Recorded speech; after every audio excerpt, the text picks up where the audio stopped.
Hey everybody, it's me, Bigfoot Michigan Rob, otherwise known as BMR. Before I get started, thank you to everybody for your warm wishes, your prayers, your thoughts, the positive vibes and energy you sent me.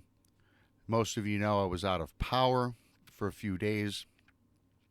I got some issues around the house I got to take care of, but I was really humbled at the amount of people that, wished me well. So first and foremost, thank you for that. As a result, my Bigfoot encounter stories that I put on Friday from subscribers and from emailers was a little late getting out there. I think I put it out a day or two ago. Go check that out because, again, a lot of you probably didn't get a chance to see that. So it's a great one about a demonic dog man. I don't think it was a dog man. It was about a priest. It was about an evil southern town where these people were keeping a secret.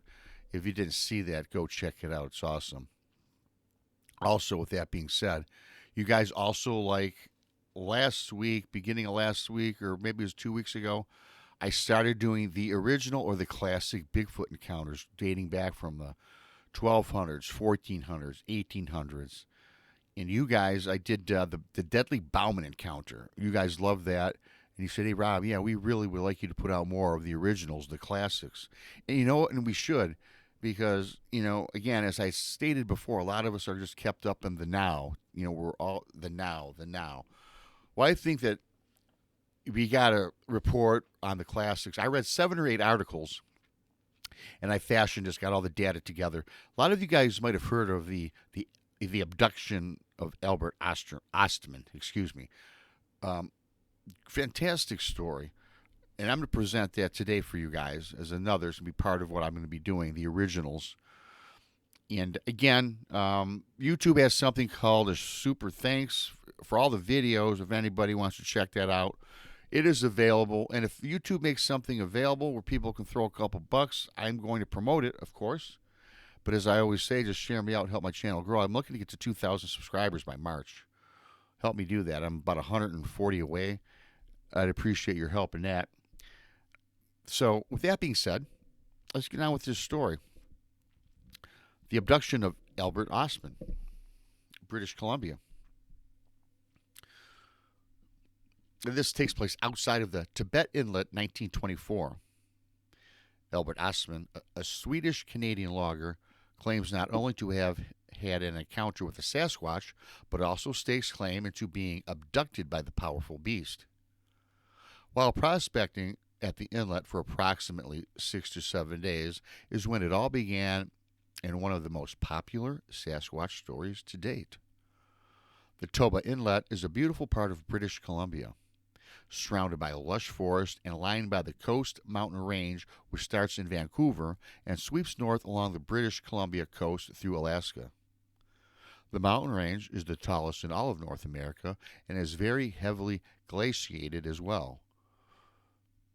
As the story goes, the first 2 days of prospecting at nighttime were very peaceful and serene as Mr. Ostman took all in that the nature and the wilderness provided him. This guy loved the outdoors.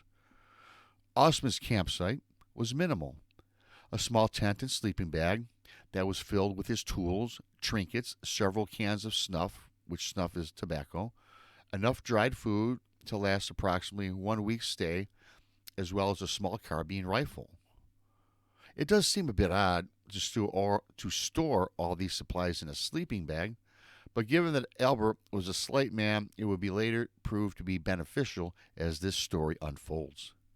Again, the first 2 nights were relaxing. However, the following 3 days were nothing less than comforting. It all began with the sounds of rustling outside of Albert's camp.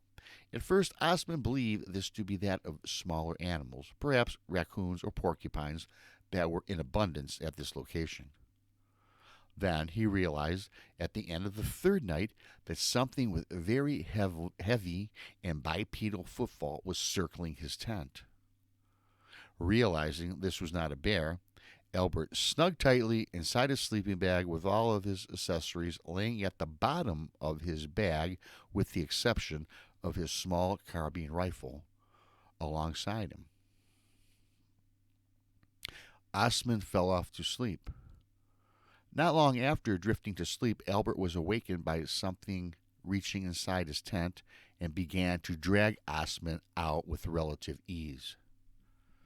The dragging on the terrain did not last long as he was swept up off the ground and was strewn on top of something where at first he thought was horseback, but soon realized that this was a very huge person carrying him over his very broad and powerful shoulders, and then it starts running at a fast pace.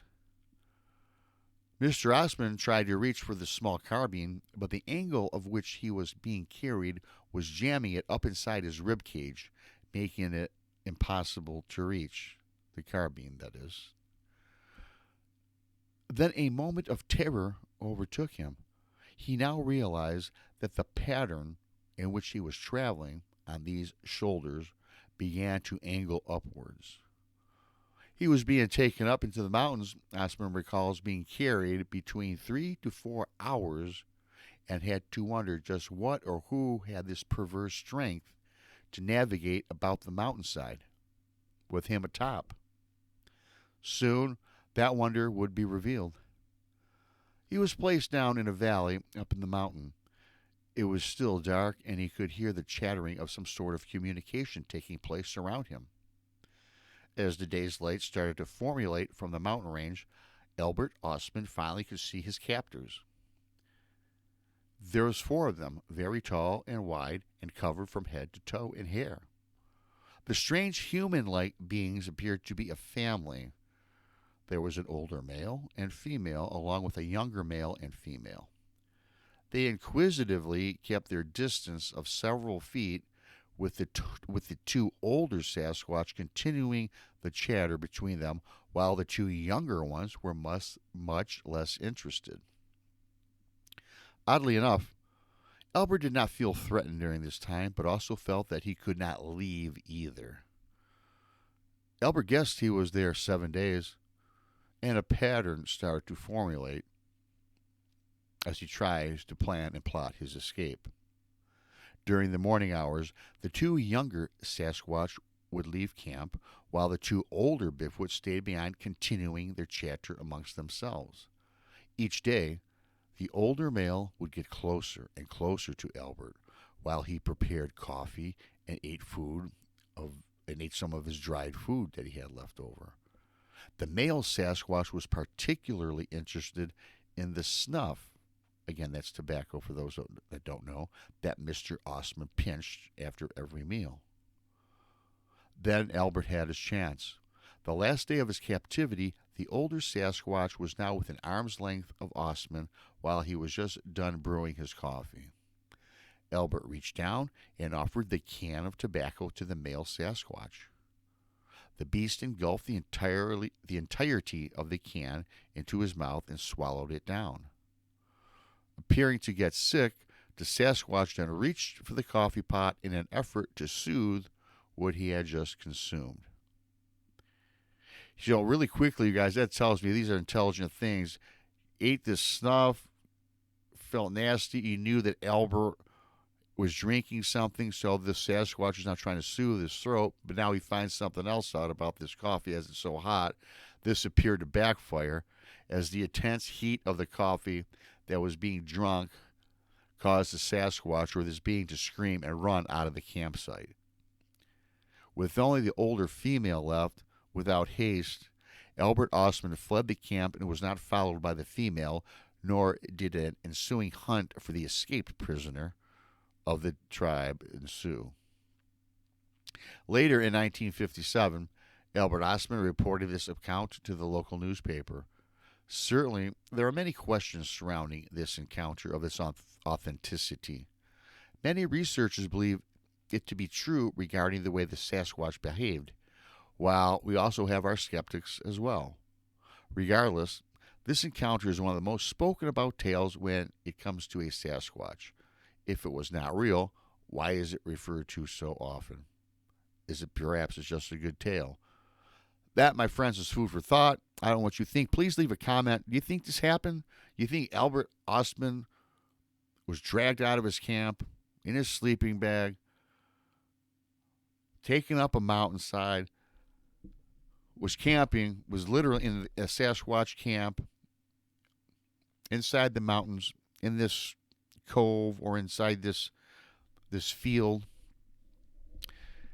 and they let him escape so easily. Certainly, the two younger Sasquatch left camp. The older female wasn't interested. Pops Sasquatch took off to soothe his throat. Did it happen? I don't know. It's a great story nonetheless. I'm going to say I'm 50-50. Maybe 60-40. I don't know. You guys know I believe the Sasquatch, having an encounter myself.